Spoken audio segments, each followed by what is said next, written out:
Vamos lá, Silvio, vamos falar um pouquinho sobre essa questão, né, sobre essa censura que o governo Bolsonaro pratica contra esse filme. Interessante notar que é o ministro da Justiça, o mesmo que está sendo acionado pelo Alexandre de Moraes para dar uma resposta sobre a extradição de um blogueiro que teria cometido, inclusive, crimes, né, e está ali foragido nos Estados Unidos. Bom, o ministro da Justiça está se importando, está ocupado censurando o filme aqui no Brasil. E daí eu vejo que há duas linhas de análise em relação a essa censura. Tem gente que diz que a pauta moral está sendo usada para mobilizar os extremistas bolsonaristas, né, que são ligados a essa questão de costume, moral, então eles estão usando isso para realinhar, reaglutinar esses extremistas. E tem gente que acredita, inclusive, que essa censura está sendo usada como uma cortina de fumaça para não se falar em combustíveis caríssimos. Petrobras anunciou reajustes, enfim. Como que você está vendo essa questão em específico? Conta para a gente.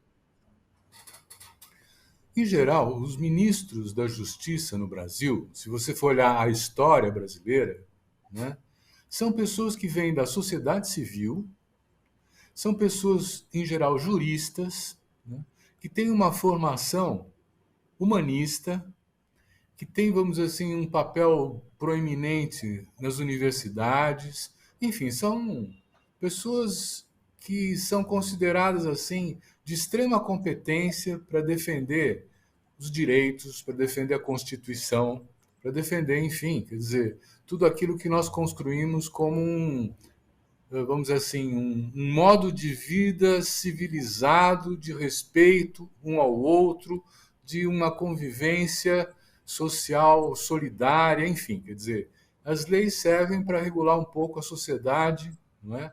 E esse Supremo responsável por isso, não é o Supremo Tribunal Federal, é no Executivo, o ministro da Justiça, em geral, ele tem uma capacidade bastante grande de perceber a diferença, a diversidade, a importância de preservar a cultura.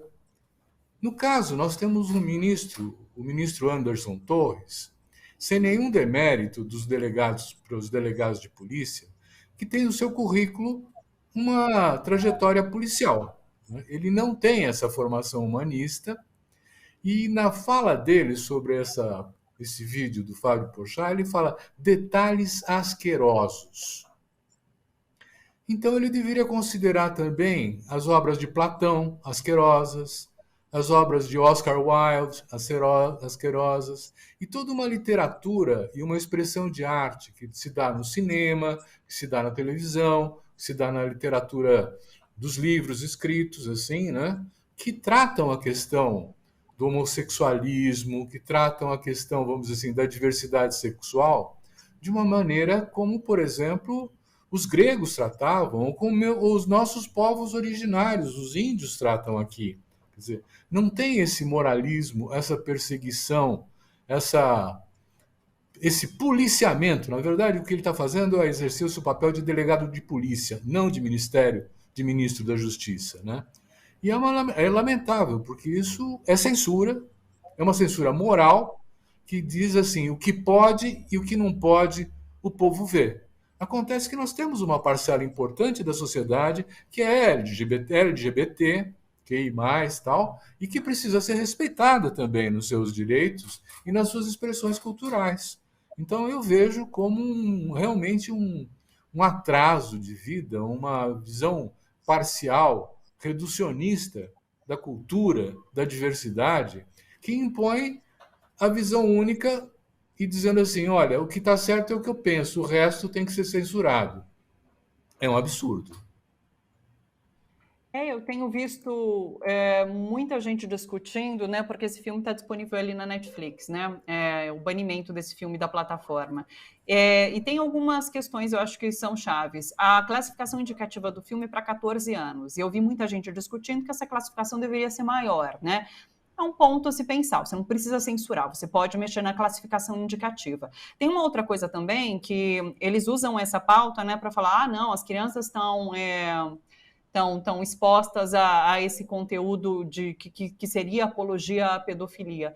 Mas esse filme não está disponível no perfil infantil, adolescente ali da Netflix, só está disponível, inclusive, nos perfis adultos da Netflix. Então, também tem essas questões, sabe? Que eu acho que precisa ser esclarecido. Eu sigo muitos especialistas em educação respeitosa que eu acho que tem caído nessa cilada de falar sobre censurar de fato, porque esse filme traz apologia à pedofilia.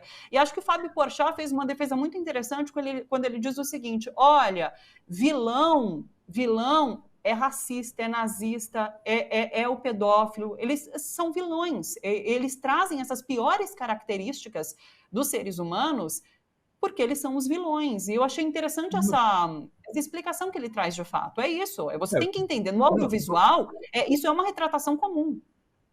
Você tem razão, né? Nesse sentido, quer dizer, é um discurso feito para, hoje em dia as pesquisas apontam, os 18%, né, da população que é bolsonarista. Né? Porque se você, por exemplo, usar o seu celular, você, se quiser, acessa pornografia sem nenhum custo.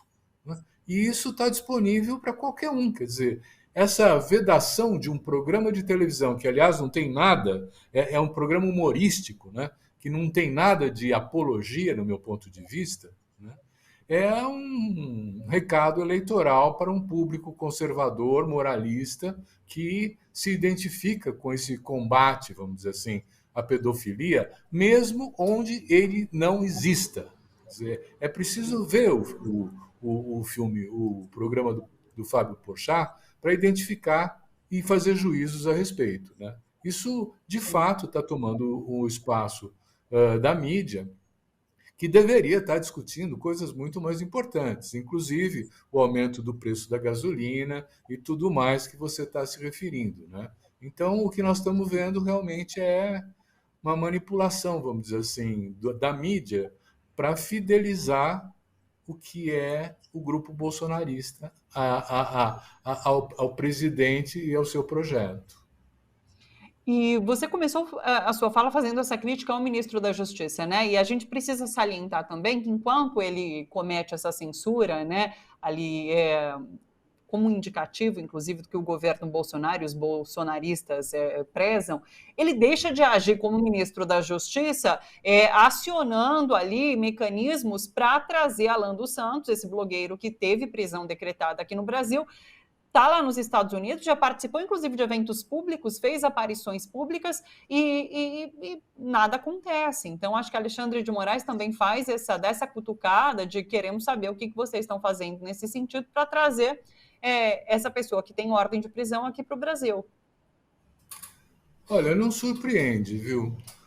O fato de você ter ontem aquela discussão toda dos 4 anos de que a Marielle Franco foi assassinada, e foram trocados 4 delegados e trocadas as equipes e tudo mais, para isso não progredir, a lógica é a mesma.